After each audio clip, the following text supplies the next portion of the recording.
संध्या सभी को। आप सभी का IFPH के दैनिक अंतर्राष्ट्रीय हिंदी वेबिनार में स्वागत है। हमारे आज की मेहमान और वक्ता हैं डॉक्टर मोनिका गोस्वामी, जो एक होम्योपैथिक चिकित्सक हैं और झांसी में 19 वर्षों से प्रैक्टिस कर रही हैं। उन्होंने गाजीपुर सरकारी होम्योपैथिक मेडिकल कॉलेज और ग्रीस के इंस्टीट्यूट से शिक्षा प्राप्त की है। वह 10 बेड के होम्योपैथिक अस्पताल का संचालन करती हैं और विभिन्न चिकित्सा संस्थानों की सदस्य हैं। उन्होंने कई सम्मेलनों में शोध प्रस्तुत किए हैं और विभिन्न रोगों का सफलतापूर्वक इलाज किया है। हम आपका स्वागत करते हैं ma'am. Over to you ma'am. ठीक है, आज का मेरा टॉपिक है कि रोगी के लिए होम्योपैथी की दवा सही चयन कैसे करें, सही से चुनाव कैसे। तो होम्योपैथी के सिद्धांत है।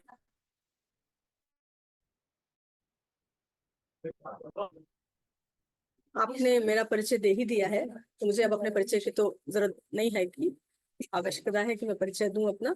लेकिन मैं झांसी में प्रैक्टिस करती हूँ और 10 बेडेड हॉस्पिटल भी चलाती हूँ।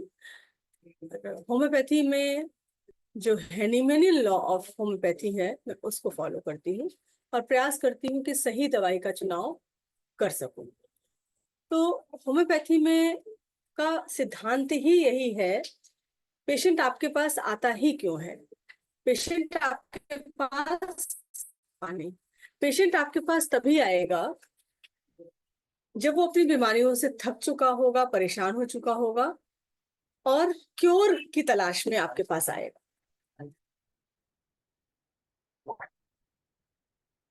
अगर हम उसको क्योर नहीं कर सकते तो फिर हमारा काम अधूरा है। क्योर के लिए जरूरी है कि हेनिमेनियन सिद्धांतों को हम फॉलो करें। क्योंकि आज हम स्टूडेंट्स को देखते हैं पेटेंट की तरफ भाग रहे हैं, या कई सारी मेडिसिन का चुनाव किया और कई सारी मेडिसिन हमने दी।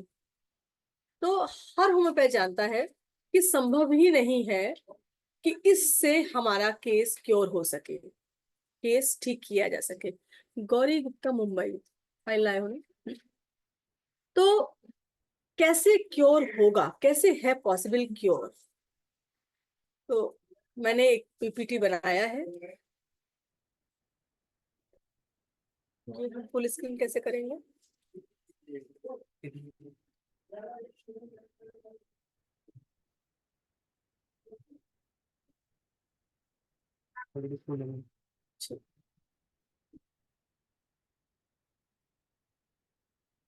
छोड़ो, कोई नहीं दिख रहा।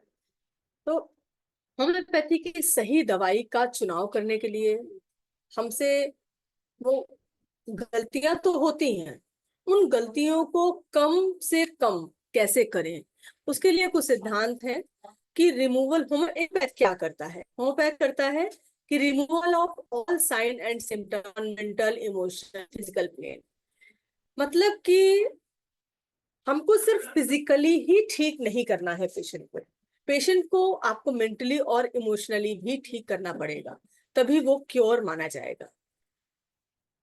उसके साथ कि सारे सिम्टम्स अभी कुछ समय के लिए ठीक हो गए, फिर बार बार वो सिम्टम्स रीअपियर ना हो, इसके लिए आपको रिस्टोरेशन ऑफ नॉर्मल हेल्थ।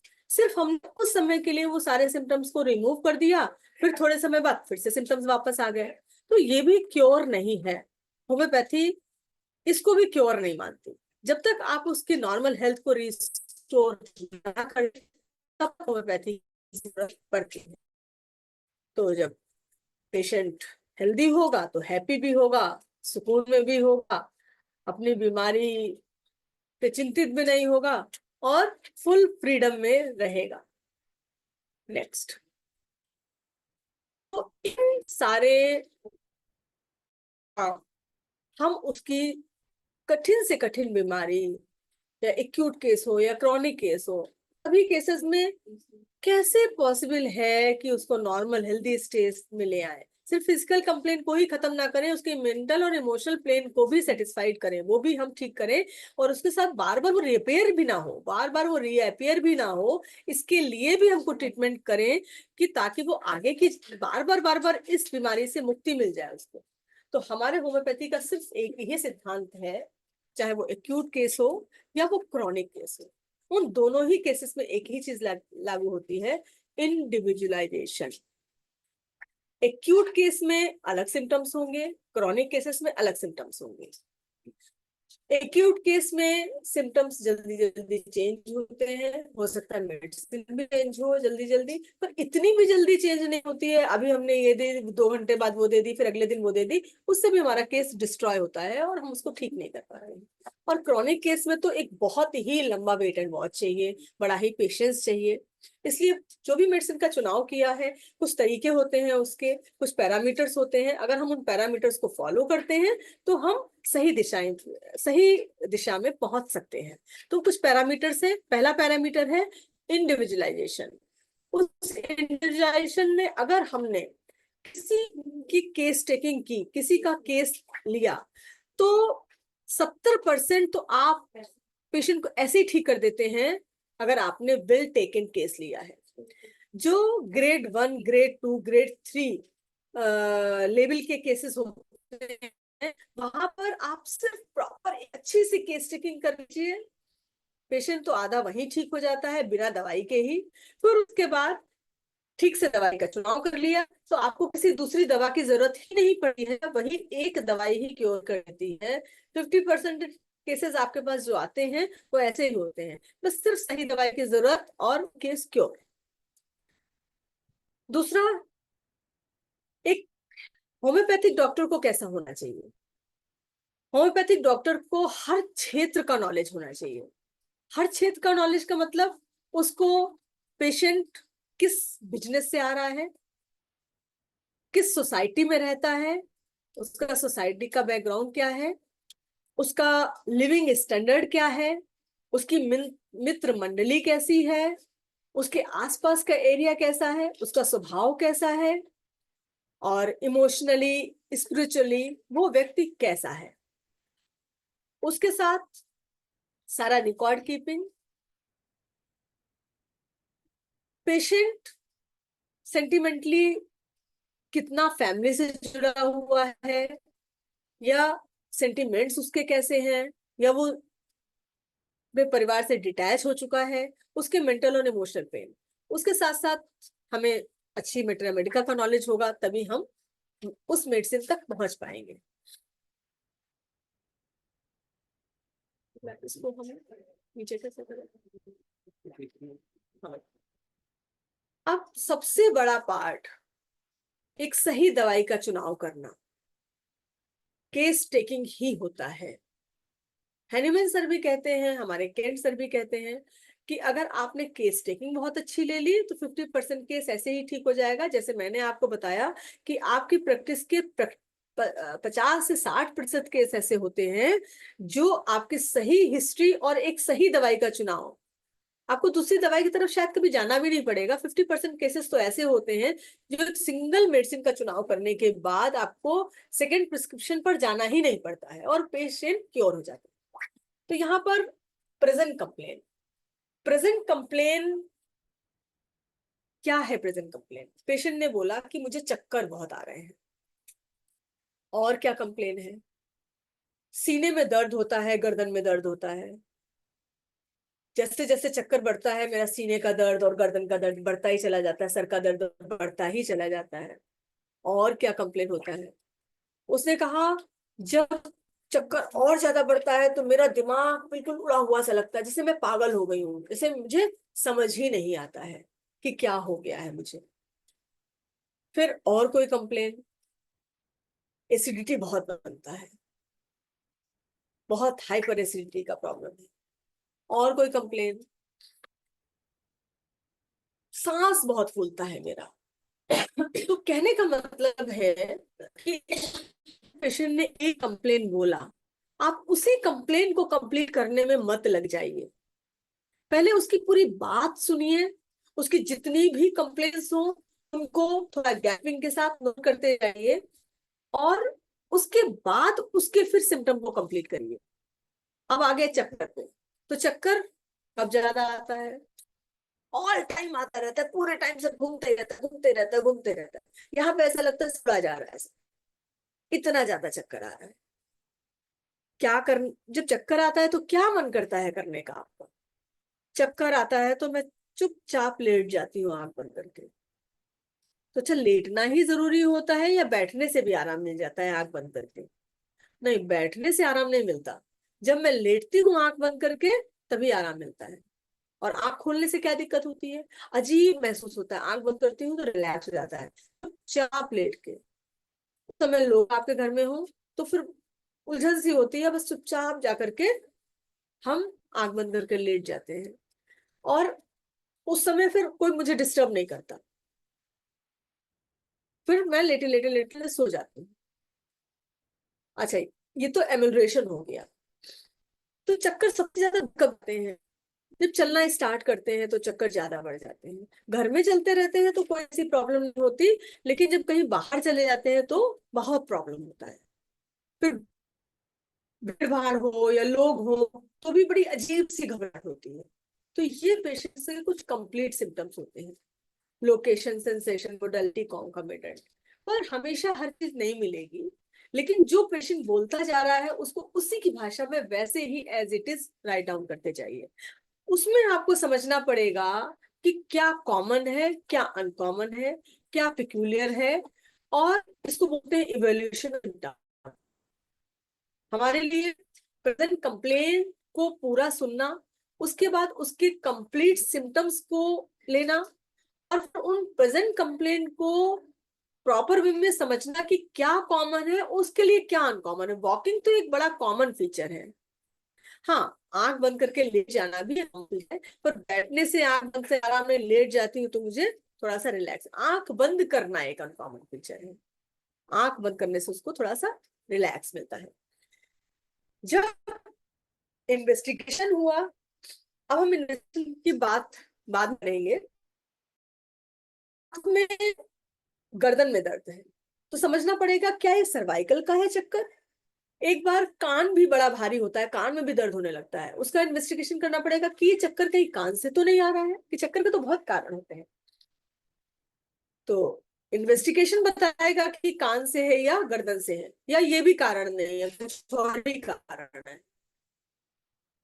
तो प्रेजेंट कंप्लेन हमारे लिए बहुत इंपॉर्टेंट फैक्टर होता है, प्रेजेंट कंप्लेन को समझना।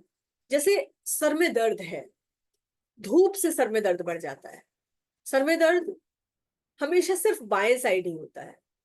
सर में दर्द होता है तो फिर उल्टी जैसा होता है, उल्टी नहीं होती। सर में दर्द होता है तो उल्टी से आराम मिलता है, तो वॉमिटिंग एम्यूलरेशन। सर में दर्द होता है तो कस के बांधने का मन करता है। सर में दर्द होता है तो चोटी नहीं बांध पाते हैं, बाल नहीं बांध सकते। तो ये हमारे लिए रिपर्टरी में कुछ सिम्टम्स हैं, ये जो प्रेजेंट कंप्लेन है। तो जब आपका रिपर्टरी का एक अच्छा नॉलेज होगा तो आप पेशेंट से वो सिम्टम भी, ब्लीडिंग को शेक करना है। ये नहीं पूछना है कि सर दर्द होता है तो बांधने से आराम मिलता है क्या।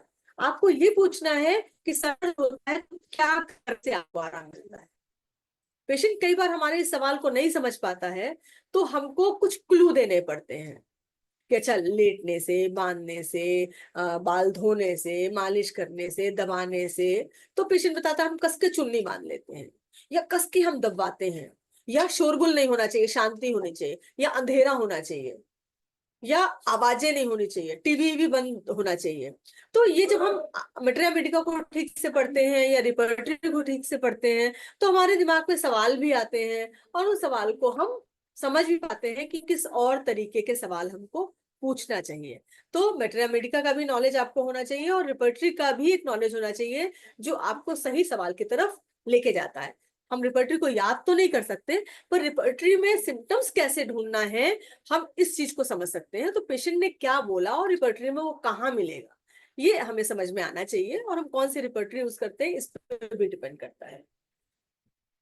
तो प्रेजेंट कंप्लेन प्रयास करना है कि कंप्लीट सिम्टम हो। कंप्लीट सिम्टम मतलब है कि कब से ये दिक्कत है, कैसे शुरू हुई, कहाँ पर दिक्कत है, लोकेशन, सेंसेशन, उस समय क्या और कैरेक्टर होते हैं, मोडालिटी, कब ये समस्या बढ़ती है, कब ये समस्या घटती है, कॉन्कॉमिटेंट, जब सर दर्द होता है उल्टी जैसा होता है, सर दर्द होता है तो उल्टी से आराम मिलता है, दर्द होता है तो पेट में भी दर्द होने लगता है, सर दर्द होता है तो चक्कर आता है, ये कॉन्कॉमिटेंट्स हैं। तो कंप्लीट सिम्टम भी बहुत जरूरी है। हमें जबरदस्ती सिम्टम को कंप्लीट करना है ऐसा नहीं है, जो पेशेंट से इजी वे में मिलेगा। हम लीडिंग क्वेश्चन जबरदस्ती कबूलवाएंगे तो कुछ ना कुछ तो मिलेगा ही मिलेगा। इसलिए पेशेंट को कभी भी क्वेश्चन करना है, हमेशा फ्री हैंड छोड़ना है, ताकि वो पेशेंट स्वतः बोले कि मेरे सर में कभी दाएं दर्द होता है, कभी बाएं दर्द होता है, तो अल्टरनेटिंग हो गया। बांधने से आराम मिलता है, अगर हम पूछेंगे क्या बात है तो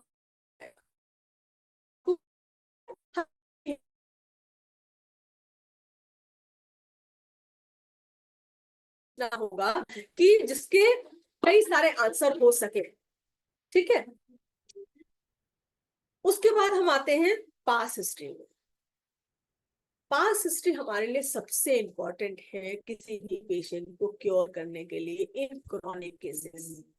एक्यूट केसेस में कि भाई उल्टी दस्त हो रहा है तो क्या खाया था, तो सडन पता चल गया।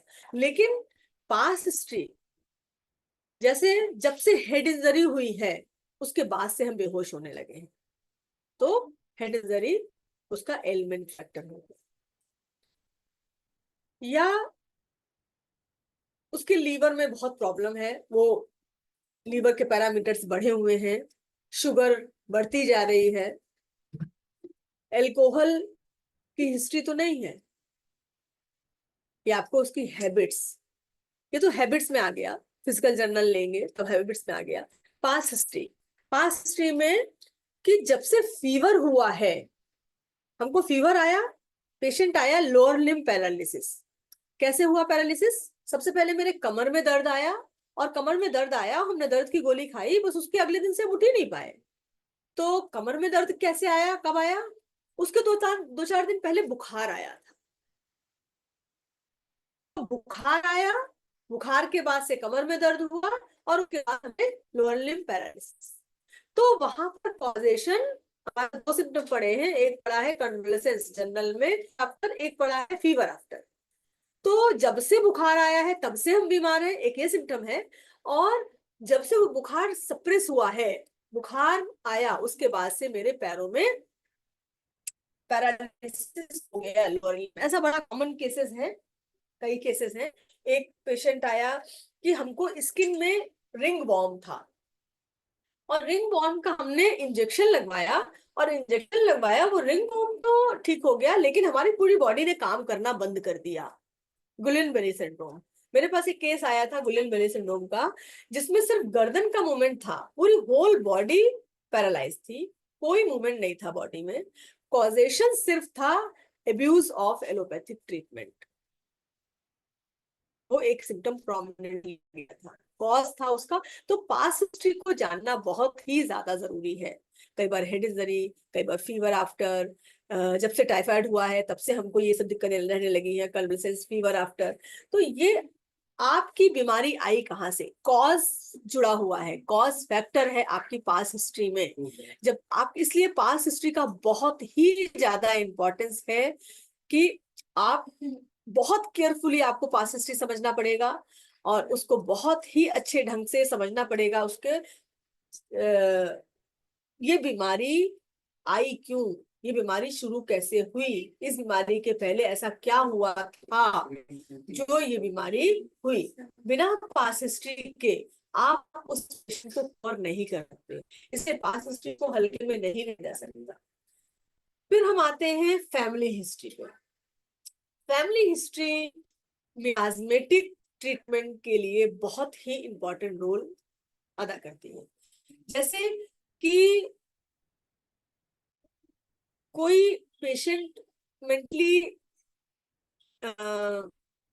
मेंटली उसको डिस्ट्रेस है, मानसिक रोगी है, और आपको पता चला कि फैमिली हिस्ट्री में भी उसको मानसिक रोग रहा है परिवार में किसी को, तो हमारे लिए क्लू है, जब तक हम कार्सिनोसिन मेडिसिन उसको नहीं देंगे तब तक क्योर नहीं हो सकता। तो फैमिली हिस्ट्री को जानना बेहद जरूरी है पेशेंट के क्योर के लिए।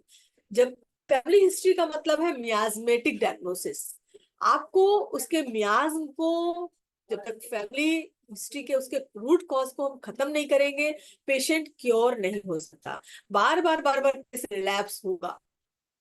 किसी की फैमिली में गाउट की हिस्ट्री है, गठिया है, तो हमको एक बार डोराइनम के बारे में सोचना होगा। किसी की फैमिली में हार्ट की हिस्ट्री है, बीमारी प्रेजेंट में कुछ भी हो, लेकिन अगर उस फैमिली में हार्ट की हिस्ट्री रही है तो हमको मेडोराइनम का सहारा लेना पड़ेगा, क्योंकि बिना मेडोराइनम के वो केस क्योर नहीं होगा। या किसी को पाइल्स की हिस्ट्री रही है फैमिली में, तब हम कार्सिनोसिन के बारे में सोचेंगे। ऐसा नहीं मेडोराइनम ही सोचेंगे या कार्सिनोसिन ही सोचेंगे, हमको वहां पर जनरल में जाकर के हिस्ट्री ऑफ हेमोराइड या history of heart disease, family history of insanity, ये रूब्रिक डालना पड़ेगा। फिर जो सिम्टम आएंगे, जो टोटलिटी आएगी, उसके आधार पे हमको काम करना होगा। किसी के फैमिली हिस्ट्री में ट्यूबरकुलोसिस की हिस्ट्री रही है, तो हमको ऐसे रूब्रिक हमारे पास पड़े हुए हैं। क्योर पॉसिबल नहीं है जब तक हम पास्ट हिस्ट्री और फैमिली हिस्ट्री को ठीक ढंग से समझेंगे नहीं। उसके लिए हमको नोसोड में बहुत हेल्प करती है पास्ट हिस्ट्री और फैमिली हिस्ट्री। पास्ट हिस्ट्री हमें कॉजेशन में भी बहुत मदद करती है, उसके रूट कॉज को समझने के लिए बहुत मदद करती है। इसलिए हमें पास्ट हिस्ट्री और फैमिली हिस्ट्री का हमारी हिस्ट्री में, पेशेंट के क्योर में बहुत ही इंपॉर्टेंट रोल है। उसके बाद हम बात करते हैं ऑब्स्टेट्रिक हिस्ट्री। इसमें लिखा नहीं है ऑब्स्टेट्रिक हिस्ट्री। फीमेल्स के लिए तो ऑब्स्टेट्रिक हिस्ट्री का बहुत ही बड़ा महत्व है कि जब से अबॉर्शन हुआ है, जब से डिलीवरी हुई है, हमको गठिया हो गया। जब से डिलीवरी हुई है तब से पीरियड्स बहुत ज्यादा आने लगे हैं। जब से डिलीवरी हुई है तब से हमको ये प्रॉब्लम आ गई है। तो ऑब्स्टेट्रिक हिस्ट्री या एबॉर्शन की हिस्ट्री हमारे लिए बहुत ही ज्यादा मायने रखती। तो हम किसी भी पॉइंट के अपने लीक को छोड़ नहीं सकते। हमने जहां एक पॉइंट का लीक को छोड़ा, हमारा कहानी वहीं से गड़बड़ाने लगी। फैमिली हिस्ट्री को ठीक से नहीं समझा, हमने पास्ट हिस्ट्री को ठीक से नहीं समझा, या हमने ऑब्स्टेट्रिक हिस्ट्री को ठीक से नहीं समझा, तो हम उस केस को क्योर करने में, तो आराम दिलाना एक अलग फैक्टर है, हो सकता है आराम मिल जाए, पर क्योर नहीं होगा। कई बार हम सही दवाई की तरफ भी नहीं जा पाते हैं इन फैक्टर्स को बिना समझे।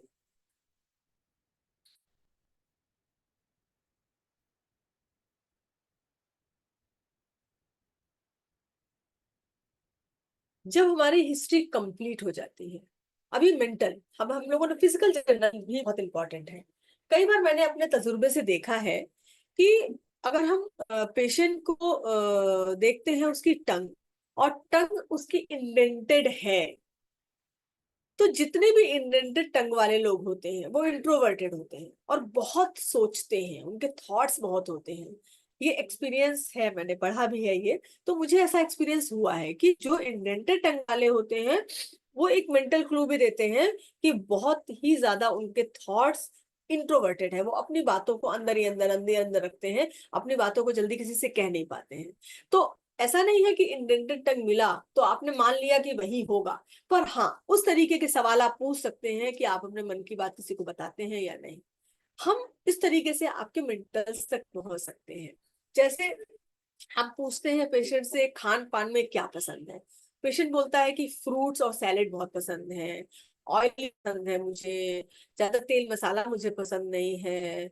और जब हम पूछते हैं कि पोजीशन क्या है सोने में, हम लेफ्ट साइड ही सोते हैं। तो आपको लगता है कि वो शायद डाइट कॉन्शियस है क्या, या वो हेल्थ कॉन्शियस है क्या। तो आपको वहां से मेंटल सिम्टम्स भी मिलते हैं कि एंजाइटी हेल्थ अबाउट या एंजाइटी हाइपोकॉन्ड्रिकल, इस टाइप के सिम्टम्स भी मिलते हैं। और मेंटल सिम्टम्स का तो अपना सबसे ज्यादा इंपॉर्टेंट रोल है। केंट और हेनीमैन सर हमारे बोलते हैं कि हमारी पूरी हिस्ट्री मेंटल टू फिजिकल होनी चाहिए।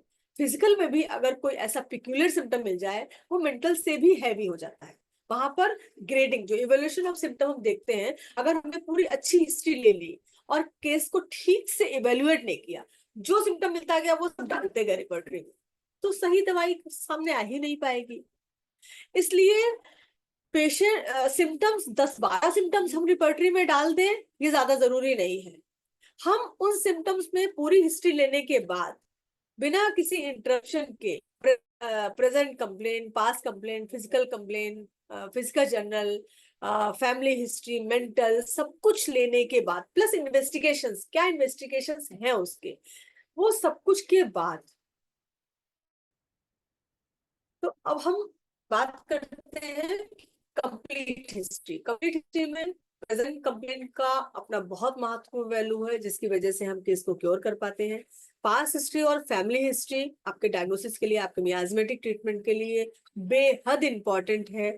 फिजिकल जर्नल में स्लीप, लाइफ स्टाइल, या हम पोजीशन, क्या नींद में है, नींद में क्या हरकतें हैं, पसीना, आपका माउथ का टेस्ट, यूरिन, खान पान में क्या पसंद है, ये सब चीजें, केस टेकिंग एक अलग पार्ट है, उसको अलग से कवर करना होगा। मैं पहले भी एक लेक्चर ले ही चुकी हूँ इसके लिए, तो फिर से भी लिया जा सकता है। उसके बाद हम लोग मेंटल, मेंटल एक बहुत ही इंपॉर्टेंट प्लेन है होम्योपैथिक ट्रीटमेंट के लिए। कई बार एक केस मैंने देखा, उसको सीवियर वर्टाइगो की हिस्ट्री थी, और साथ में वही chest pain, neck pain, acidity, सांस का फूलना, ब्लड प्रेशर बहुत हाई होना, टेल्मा पर डे ले ही रही थी 2 साल से। उसकी पूरी हिस्ट्री लेने के बाद मुझे लगा कि इसकी आर्सेनिक दवाई है, मैंने आर्सेनिक दिया। आर्सेनिक देने के बाद उसका टेल्मा 40 छूट गया, लो होने लगा उसका बीपी। तो फिर टेल्मा 40 बंद किया, फिर बीच में कभी कभी 20 लेना पड़ा, और उसके बाद उसकी पैथोलॉजी ये थी, और उस उस पैथोलॉजी में हाइपरटेंशन हुआ। हाइपरटेंशन तो ठीक हो गया, लेकिन उसके चक्कर में कोई खास फर्क नहीं आ रहा था। वैसे ही सांस फूलना, वैसे ही चेस्ट पेन, वैसे ही गर्दन में पेन, और उसमें कोई चेंज नहीं आया। उसी आर्सेनिक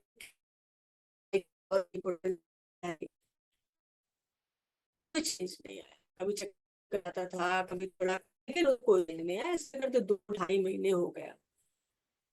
फिर लगा कि कोई चेंज नहीं आ रहा है, दवाई ने इतना काम तो किया कि उसका ब्लड प्रेशर तो ठीक हो गया, पाइप ठीक है, पर कुछ मिसिंग है। उसके सारे इन्वेस्टिगेशन हुए, ना तो उसको कान में दिक्कत थी जिसकी वजह से चक्कर है, ना ही उसको गर्दन में कोई दिक्कत है जिसकी वजह से चक्कर है, उसकी नींद भी बहुत डिस्टर्ब थी। ठीक है, चलो नींद की वजह से चक्कर आ रहे होंगे, पर नींद क्यों नहीं आ रही है? जब कोई कॉज समझ में नहीं आया, और बहुत सांस फूलना, जैसे एक इग्निशन होता है ना, कि बिना किसी कारण के सांस फूलना, सांस ठीक से नहीं आ रहा है, कुछ अटका हुआ लग रहा है, ऐसा वैसा, और बताने के तो तरीके से एंजाइटी, क्योंकि मुझे कुछ और समझ आ रहा था, फिर मैंने उसको इग्निशन दिया। इग्निशन से चक्कर थोड़ा कम हुआ, बीच बीच में बढ़ जाता था, फिर बीच बीच में ढक जाता, पहले घंटा हो रहा था 2 घंटे, सोने के लिए नींद ठीक से आता था उसको। फिर दवाई देने के बाद नींद में कोई खास चेंज नहीं आया। हाँ, चक्कर में चेंज आया कि बढ़ा, और फिर आराम, फिर बढ़ा, फिर घटा, बढ़ा, घटा, इंटेंसिटी कम हुई।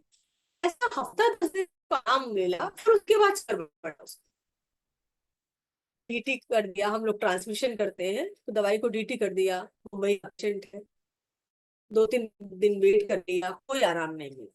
इसका मतलब कुछ मिस है, कहीं कोई हिस्ट्री कंप्लीट नहीं है, इतना प्रॉब्लम है। पैथोलॉजिकली उसको कुछ नहीं हो रहा है, आर्सेनिक ने उसका बीपी तो ठीक कर दिया, और जो ये ब्रीथलेसनेस था, इग्निशन ने ठीक किया, लेकिन चक्कर क्यों नहीं ठीक हो रहा है? आपको समझना पड़ेगा कि हिस्ट्री कहीं अधूरी है, कोई पॉइंट ऐसा है जो मिसिंग है, उसको आराम नहीं दे रहा है। पेशेंट सब कुछ बोल जाएगा आपके आपके सामने, ये जरूरी नहीं है। आपको पेशेंट को देख के समझना पड़ेगा कहाँ छूट हो रही है, कहाँ कोई चूक हो रही है, फिर उसके बाद मैंने उसको फिर ऑनलाइन बैठे कि चक्कर नहीं आराम मिल रहा है, मुझे बता नहीं। पेशेंट ने बोला हाँ मैं बता रही हूँ, लेकिन एक वादा आपको मुझसे करना पड़ेगा। मैंने पूछा क्या? कि मेरे भाई जो आते हैं ट्रीटमेंट करवाने, आप उन तक वो बात नहीं पहुंचाएंगे। तो पेशेंट का वो कॉन्फिडेंस 2-3 महीने में नहीं आया कि मेरे भाई भाभी आते हैं, मेरे भतीजी आती है, कहीं ऐसा ना हो वो बातें मेरे भाई और भाभी को बता दे, और उस 2-3 महीने को नहीं बताया। फिर जब आपको लगा कि नहीं कुछ मिसिंग है, कि सही दवा नहीं पहुंच पा रहे हैं, ये दवाई कहीं इतना चक्कर क्यों आएगा, नींद क्यों गायब होगी, सब कुछ ठीक है, कोई समस्या नहीं है, फिर भी नींद नहीं आ रही है, फिर भी उसको चक्कर आए जा रहे हैं आए जा रहे हैं, और कोई पैथोलॉजी नहीं है उसके पीछे, तो कहीं ना कहीं हिस्ट्री में कुछ मिसिंग है। फिर उसने बताना शुरू किया और अपनी बहुत अच्छी ट्रीट की, और उसे दवाई निकाली। कुछ कारण नहीं समझ में आ रहा था तो इग्निशिया दिया। इग्निशिया के बारे में कहा जाता है, जब आपको कुछ सिम्टम्स ऐसे इस टाइप के दिखे और कोई कारण नहीं समझ में आए कि ये कॉज क्या है, तो आप इग्निशिया दे दो, कुछ ना कुछ काम जरूर होगा। तो शायद निशा की वजह से उस पेशेंट को लगा कि मैं बताऊं, क्योंकि होम्योपैथी इस मेंटल लेवल पर भी काम करती है, और उसने सब कुछ बताया। फिर दवाई नेट्राम्योर, चूंकि मेंटल प्लेन बहुत हाई था, इस वजह से हाई पोटेंसी में दवाई शुरू की गई, क्योंकि सिलेक्शन ऑफ पोटेंसी ये भी हमारे लिए बहुत ही इंपॉर्टेंट टास्क है। यहाँ पर हम बात करते हैं इन्वेस्टिगेशन। जैसे इस केस में देखा कि इन्वेस्टिगेशन में ना तो उसको सर्वाइकल का प्रॉब्लम है, ना तो उसको हेयरिंग में दिक्कत है, ना उसको कान में कोई दिक्कत है जो बैलेंसिंग को दिक्कत करे। तो चक्कर इतना आ रहा है, इसका मतलब ना तो पैथोलॉजिकल चक्कर में, तो चक्कर कान से आ रहा है ना गर्दन से आ रहा है, उसका चक्कर सारा उसको साइकोलॉजी से आ रहा है, जो उसके अंदर में सप्रेस था। उसका कारण उसकी फैमिली में हुए हादसे थे, जिसको उसने बहुत गहराई से ले लिया। तो यहाँ पर इन्वेस्टिगेशन जो आपकी पैथोलॉजी और रेडियोलॉजी है, वो आपको बताएगी कि चक्कर का कारण क्या है, कुछ ना कुछ आपकी हेल्प जरूर करेगी। सर्वाइकल है या ईयर है, मिनर्स डिजीज है, तो पैथोलॉजी का भी अपना एक बहुत इंपॉर्टेंट रोल है। तो क्योर करने के लिए, क्योर आपका टूट जाएगा अगर एक भी पॉइंट को छोड़ दिया, इसलिए इन्वेस्टिगेशंस का भी बहुत महत्व है आपकी क्योर के डायरेक्शन में। सही दवाई के चुनाव में इन्वेस्टिगेशंस का भी बहुत महत्व है। अगर हमने इन्वेस्टिगेशन नहीं कराया हो तो हम तो सर्वाइव मानते रहते, हम कहीं मान ही नहीं पाते कि उसके ना सर्वाइकल है, उसको ना उसको मिनियस डिजीज है, तो फिर उसको प्रॉब्लम कुछ साइकोलॉजिकली है, इतना चक्कर क्यों आ रहा है। अगर इन्वेस्टिगेशन नहीं हुआ होता उसका, तो इसको सर्वाइकल ही मानते रहते, या उसको मेनियर्स डिजीज ही मानते रहते। इन्वेस्टिगेशंस ने एक क्लू दिया कि मेंटल साइकोलॉजी है कहीं पर। तो इन्वेस्टिगेशन भी हमें कई बार बताता है हमारे सही पाथ को, राइट वे में। अब सिलेक्शन ऑफ रिपर्टरी, आपका रिपर्टरी का भी नॉलेज होना चाहिए। अगर आपका रिपर्टरी का नॉलेज ठीक से नहीं है, तो आप कभी केस टेकिंग भी प्रॉपर कंप्लीट कर ही नहीं सकते। और पेशेंट आपको बहुत सारे सिम्टम्स ऐसे बता जाएगा, जैसे मैंने एक केस देखा, और उसमें प्रेगनेंसी में उसने बोला कि मुझे पेट के बल सोना बहुत अच्छा लगता है। कोई प्रेगनेंसी में पेट के बल सोएगा तो उसको प्रॉब्लम होगी ना, वो भी अनइजी होता है प्रेगनेंसी में पेट के बल सोना। तो उसको प्रेगनेंसी में पेट के बल सोने से बड़ा राहत मिल रहा है। आप मैटरनिटी में कहाँ ढूंढेंगे इसको, क्या ढूंढ पाएंगे? तो जब हम रडार में जाएंगे, फिर हम देखेंगे स्लीप में पोजीशन या जनरल में lying abdomen on pregnancy during, तो आपको समझ में आएगा कि हम क्या दवाई का चुनाव कर सकते हैं। मैं आपको दिखाती हूँ इसमें।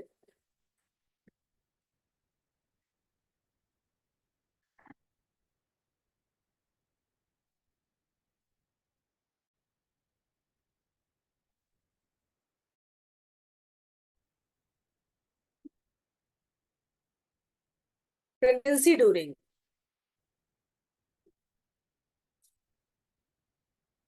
सिर्फ एक ही दवा है,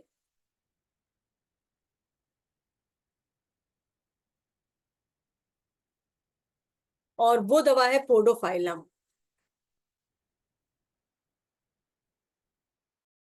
उस दवा को मैंने पोडोफाइलम दिया था, उसका हीमोग्लोबिन बहुत कम था। उस हीमोग्लोबिन कम होने पर आपको आपको पैथोलॉजिकली नॉलेज भी होना चाहिए।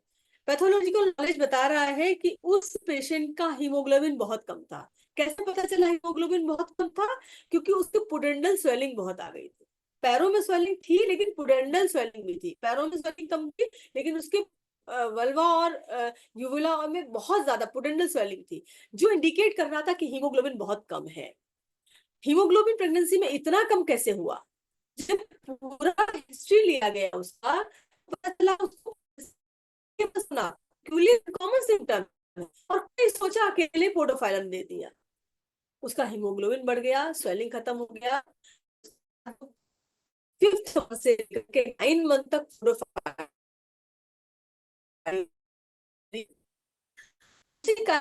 बार बार प्रॉब्लम।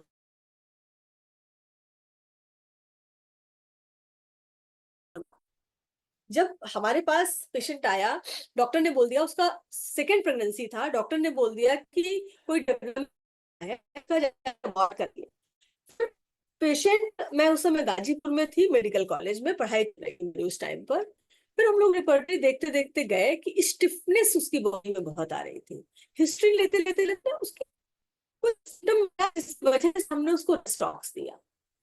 रस्टॉक्स देने के बाद बस रस्टॉक्स में बाल लगाया ही था, या हम उसको ओरल भी दे सकते हैं।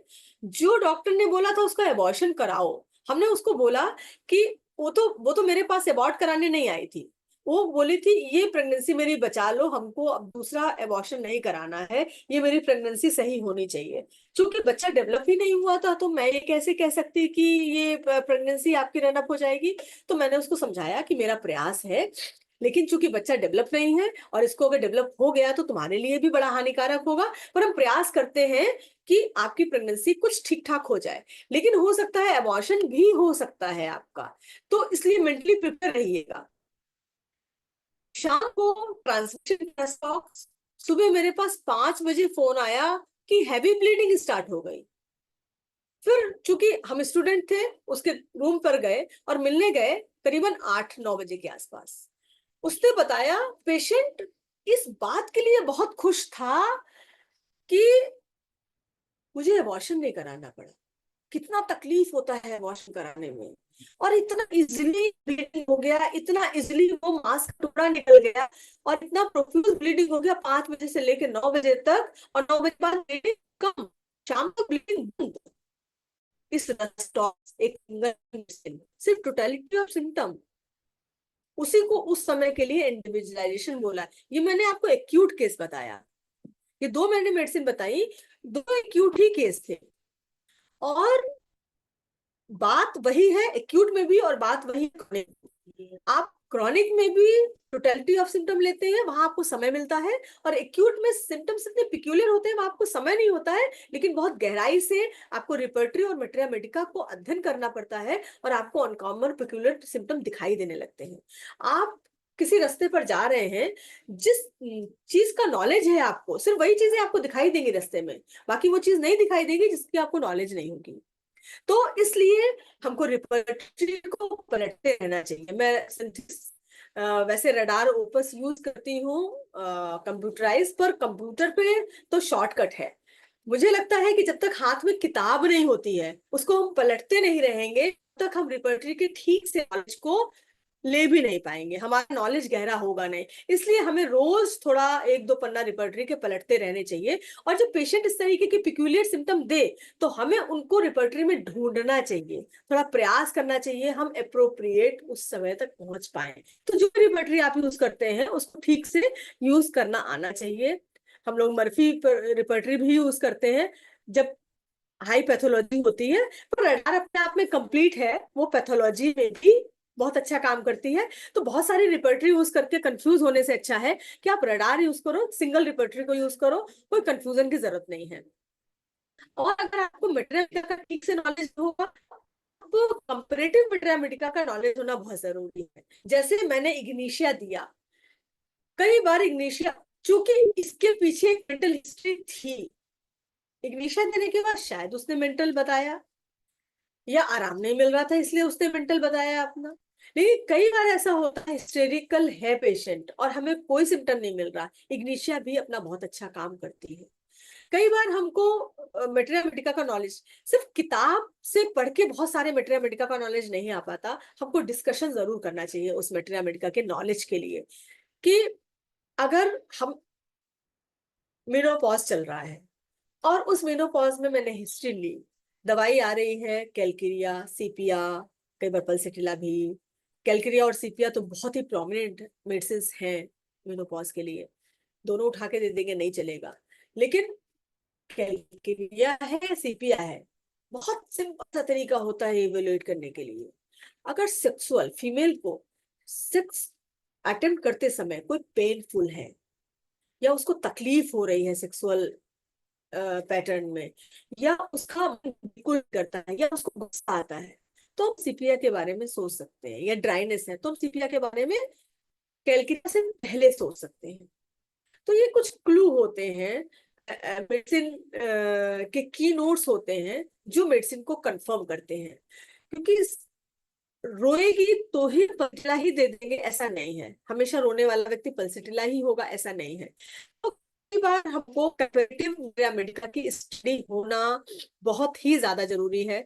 जब तक मेटेरिया मेडिका की स्टडी ठीक से नहीं होगी, वो कहाँ पर है, बैटरी लो हो रही है,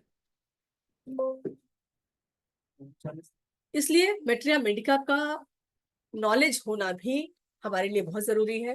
रिपर्टरी का नॉलेज होना भी हमारे लिए बहुत जरूरी है। Comparative materia medica, then after strategies of prescription, ये totality of symptom, essence, keynote prescription, positive prescription, pathological prescription. जैसे पॉजिटिव, जैसे मैंने आपको अभी एक दिखाया कि मैंने पोडोफाइलम दी पेशेंट को, वहां पर एक की नोट प्रिस्क्रिप्शन था मैंने, कि पेशेंट पेट के बल सोता था प्रेगनेंसी में, अकेली दवाई पोडोफाइलम है, कि चलो पोडोफाइलम दे दो, प्रेगनेंसी में भी पोडोफाइलम का बड़ा अच्छा रोल है। और पूरी प्रेगनेंसी बहुत अच्छी रनअप हुई और उसको पोडोफाइलम दे दिया गया। वहां पर मैंने की नोट प्रिस्क्रिप्शन किया। इसेंस, इसेंस मतलब जो विथॉलकस, मैं विथॉलकस को भी फॉलो करती हूँ। और इसेंस, इसेंस एक थीम है। आप एक मेडिसिन की थीम को समझ जाते हैं, पल्सेटिला किस टाइप का होगा, उसकी थीम क्या होगी। इन्वर्टर काम नहीं कर रहा है क्या, ये हटाओ ये हटाओ।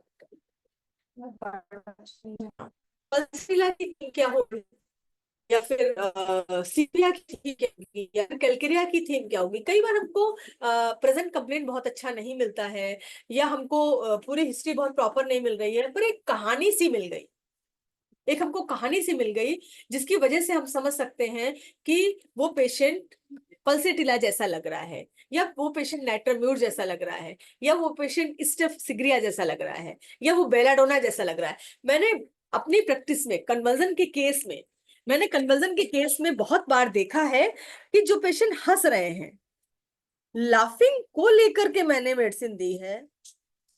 कैलकेरिया और बेलाडोना मेरी फेवरेट मेडिसिन है जब कोई हंसता हुआ चेहरा हो। सब कुछ मिल गया, सारा कुछ सिम्टम मिल गया, पर हम मेडिसिन सारे सिम्टम सब कवर कर रही है, सीपिया भी है, पल्सिटिला भी है, नाइट्राम्यूर भी है। तो हम चेहरे को देख के प्रिस्क्राइब कर लेते हैं कि इसका चेहरा नाइट्राम्यूर वाला चेहरा नहीं है, या सीपिया वाला चेहरा नहीं दिख रहा। सीपिया का चेहरा बिल्कुल रूखा हुआ सा, उड़ा हुआ सा होगा, अजीब सा चेहरा। नाइट्राम्यूर भी अपने आप में खोया हुआ, ये चीयरफुल पर्सनालिटी। आप चेहरे को देखकर कैलकेरिया बेलाडोना के बारे में सोच सकते हैं। लाल चीक्स होंगे, बड़ा स्माइलिंग फेस होगा, हंसता हुआ फेस होगा, अपनी कंप्लेन भी बता रहा है हंसते हुए, तो हम वहां पर कैलकेरिया और बेलाडोना के बारे में सोच सकते हैं। पैथोलॉजिकल प्रिस्क्रिप्शन,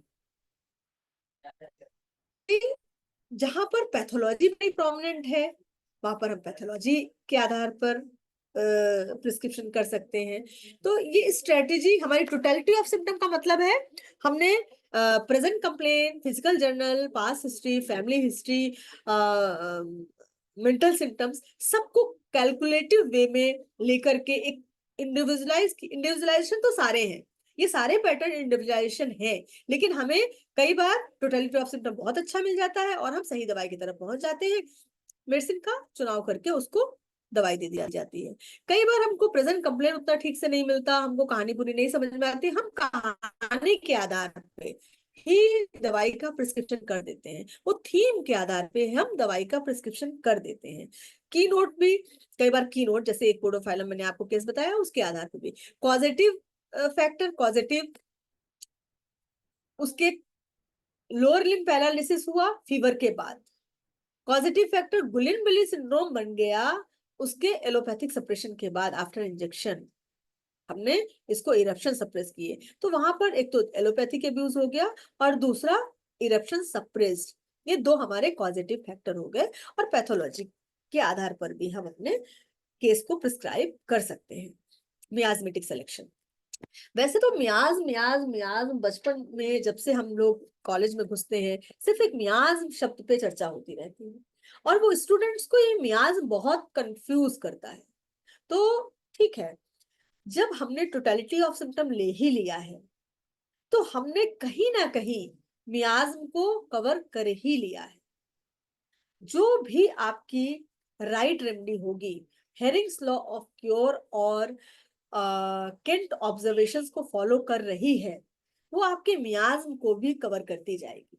होम्योपैथी बहुत सिंपल पद्धति है, उसको हम कॉम्प्लिकेटेड बना देंगे तो केस पूरा उलझ जाता है। हम उसमें बहुत जल्दी जल्दी दवाई का रिपीटेशन कर देंगे तो केस पूरा उलझ जाएगा। तो इसलिए हाँ, कई बार केस बहुत अच्छा चल रहा है लेकिन बार बार सिम्टम रिलैप्स कर रहे हैं, तब वहां पर आकर के हम थोड़ा सोचेंगे कि इसकी फैमिली हिस्ट्री में कोई बीमारी पड़ी थी या उसके पास हिस्ट्री में कोई बीमारी पड़ी थी, फिर तब तक हम उसको रिमूव नहीं करेंगे, केस क्योर नहीं होगा।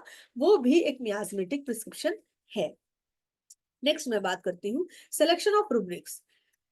हमने बहुत सारे जो मैं फॉलो करती हूँ, मैं अपना बता रही हूँ कि एक बहुत अच्छा केस लेने के बाद हमने 10-12 सिम्टम डाल दिए रिपर्टरी में और उसमें से बहुत सारी दवाइयां आ गई और सिम्टम जिसको ज्यादा कवर कर रहा हमने वो दे दिया, तो हम कई बार फेल्योर हो जाते हैं।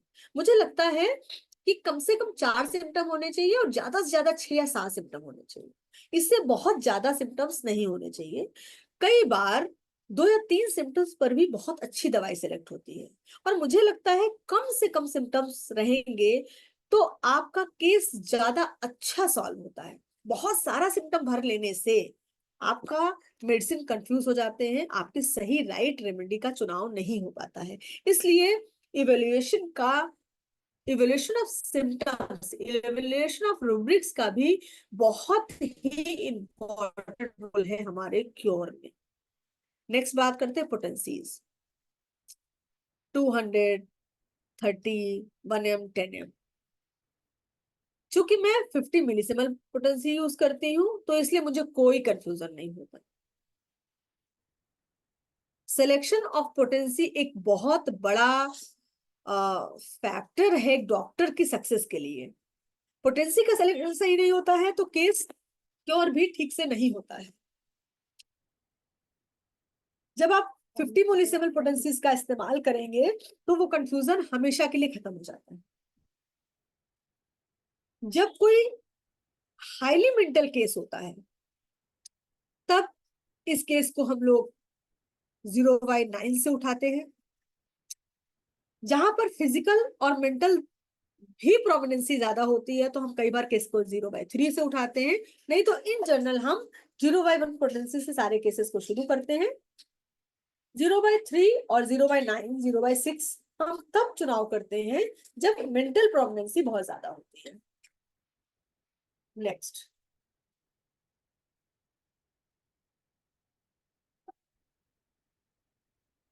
Second prescription.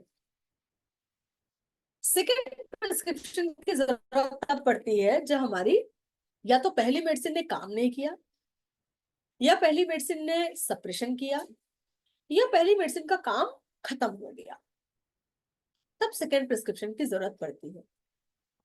सेकेंड प्रिस्क्रिप्शन थोड़ा मुश्किल होता है, फिर से आपके अपने केस को रीइवैल्यूएट करना पड़ता है। कुछ पुराने सिम्टम्स क्या है और क्या आगे नहीं रहेंगे, इस वक्त किस सिम्टम्स की प्रोमिनेंसी ज्यादा है, हमें उन सिम्टम्स का चुनाव करके सेकेंड प्रिस्क्रिप्शन को फॉलो करना होता है। सेकेंड प्रिस्क्रिप्शन जो हम लोग केसेस देखते हैं, हमारे पास क्रॉनिक केस ही आते हैं और बहुत उम्मीद से आते हैं केस।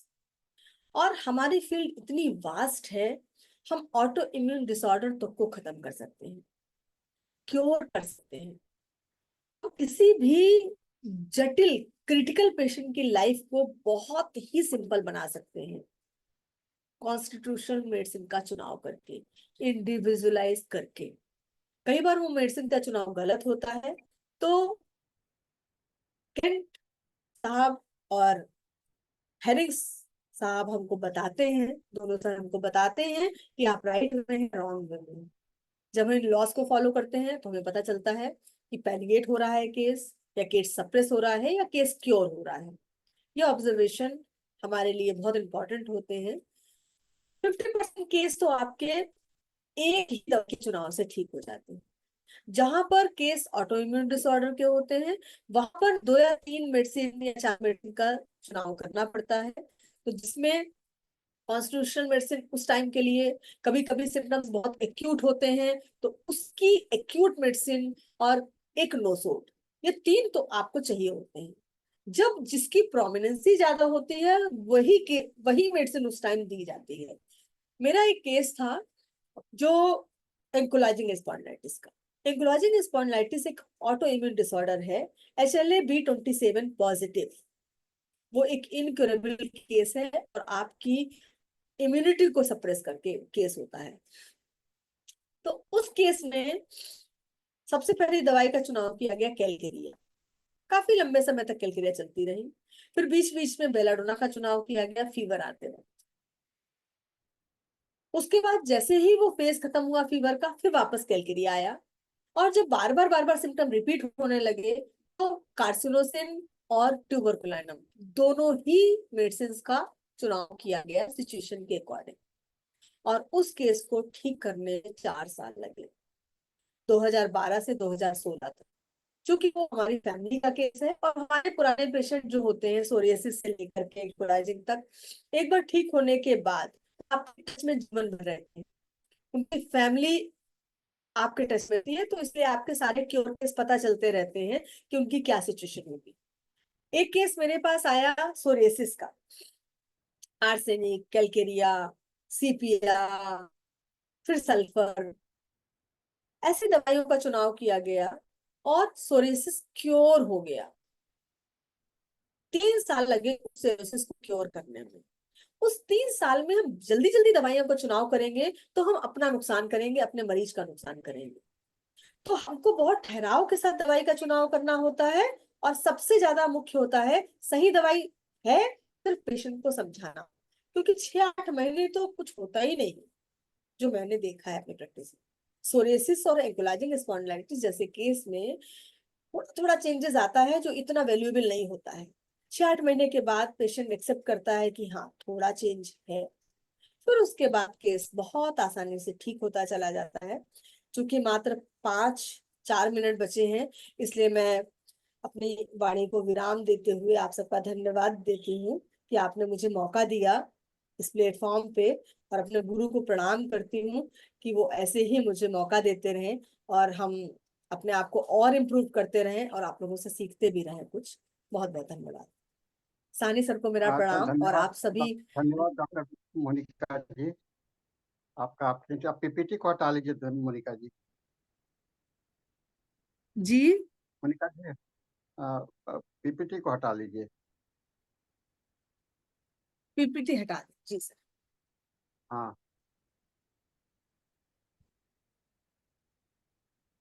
जी सर, प्रणाम सर। जी।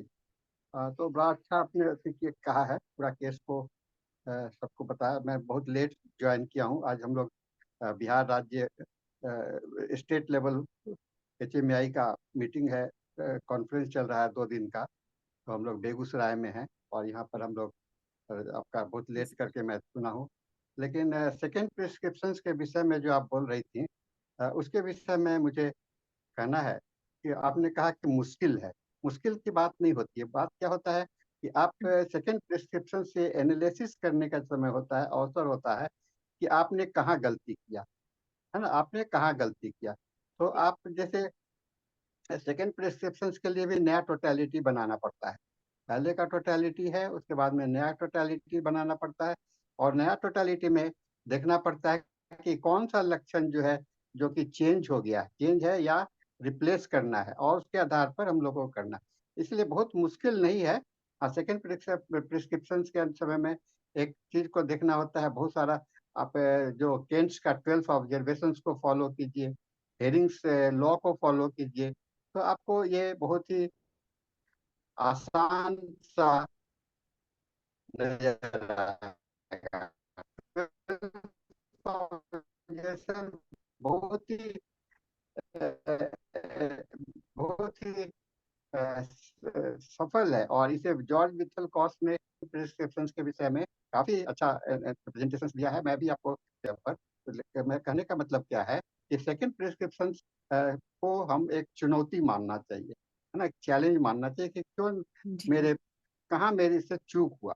जब आप अपने अंदर में चूक देखना चाहिएगा, जी गलती देखना चाहेंगे, तो सेकंड प्रिस्क्रिप्शन आसान होता है। उन लोगों के लिए सेकंड प्रिस्क्रिप्शन गलत होता है जो अपने अंदर में गलती नहीं देखते हैं, कहते कि नहीं, मैं जो कर किया सो ठीक है। अरे आदमी है, मनुष्य है, तो हम लोग को गलत करने का अधिकार भी है, लेकिन गलत को फॉलो करने का अधिकार नहीं है, गलत को रिपीट करने का अधिकार नहीं है। ये गलत को सही करने के लिए उसे करेक्ट करने का आपका राइट है, और गलती करना तो बहुत जरूरी है ना। और सेकंड प्रिस्क्रिप्शन अधिकांश जी डॉक्टर को पड़ता है, हम लोग सभी करते हैं, मैं भी करता हूँ, मेरे को भी बहुत गलतियां होती हैं। कई केस ठीक नहीं होते हैं, प्रयास करते हैं, उसके बाद भी नहीं ठीक होता है। तो मैं सोचता हूँ कहीं ना कहीं तो मैं मेरे में कमी है ना। अगर ये भावना आप में जागृत हो भी में, तो आप इसको बहुत ही आसान से कर सकते हैं। तो आज का प्रेजेंटेशन आपका अच्छा था। आप पहले भी आ चुकी हैं कई एक केस रिपोर्ट्स को लेकर के, और आगे भी आते रहिएगा। मैं शायद आपका कोई सेशन आपके लिए अलग से अगले बार का दिया होगा, अगर नहीं होगा तो आप मुझसे बता दीजिएगा। शायद अगस्त में हर या महीने फिर सर हमको मौका देते रहिए सर। हाँ हाँ मैंने हाँ आपसे रिक्वेस्ट किया है कि सर प्लीज हर महीने मुझे मौका देते रहिए।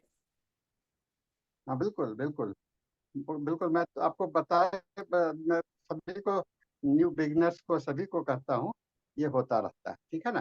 तो अब समय पूरा हो गया है, मोनिका जी, फिर से आइए, और जी पटना भी आइए, क्योंकि आप पटना में इस बार आप नहीं आई हैं, इसलिए आपका ड्यू है पटना आने का। ठीक। तो इसके साथ में यह जी सेशन जरूर समाप्त आते हैं होता है। सर, और हम सभी लोग को, सेशन हैंड ओवर करते हैं डॉक्टर गणेश जी को जी सभी फॉर को द प्रणाम। English session. तो thank you and everyone. And आपको ये भी बताते हुए मुझे काफ़ी खुशी हो रही है कि अंग्रेजी का सेशन का कल 1700 दिन पूरा हो जाएगा। तो हम लोग 1700 दिन के समारोह को कल मनाएंगे इंग्लिश सेशन के लिए, और यह परंपरा, यह राष्ट्र कड़ी जो है सिलसिला बना रहे, इसके लिए हम लोग सभी को ही कामना करें। तो इसके साथ में डॉक्टर